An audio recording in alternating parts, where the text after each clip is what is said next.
naishukuru serikali kwa kunitetea kwa kupata haki yangu yani. Na naiomba zaidi serikali isifumbie macho hayo matokeo kwa sababu yamejaa mengi sana yani. Kwa upande wangu yani sina budi kuishukuru sana. Yani sana zaidi ya sana yani. Namshukuru sana Jaji Aziza kwa kunipatia haki yangu. Fundisho kwamba sisi wanawake ambao tunaolewa mke wenza. Kwanza unajua mke wa kwanza ameshota na kuwa hakubali kwamba anahitaji yeye peke yake. Na anajifanya kwamba yeye ni mume kamdhibiti kwa kila hatua. Analolitaka yeye liwe lile. Kwa hiyo mimi naiomba mahakama kwamba itakapokuwa imetoka kitokeo kama hili la kwangu mimi au na zaidi ya kwangu mimi, lisifumbie macho. Ichukuliwe hatua haraka sana na wale isiangalie huyu ni nani, huyu ni mtoto wa nani au huyu anajulikana na nani.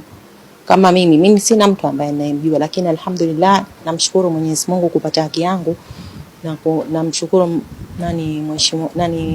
Mheshimiwa Aziza kunitetea. Alhamdulillah, nashukuru serikali, nashukuru sana. Wanajamii nawaambia kwamba tuache haya matokeo yani. Mambo ya kupigana visu, si mambo ya kuhujumiana kisa tu sababu mwanamume. Kwa sababu unaweza kama hivi yeye ameshafanya ili kosa, mimi haya tayari yeye yuko ndani, mimi niko nje. Sifahamu shida inakuja kwamba ni watoto sasa. Unapa shida watoto, unapa shida wazazi, kukuhangaikia wewe, kukuletea vyakula, kufanya hivi. Kwa hiyo mimi naomba serikali isitupie kwa jicho la huruma vitu kama hivi.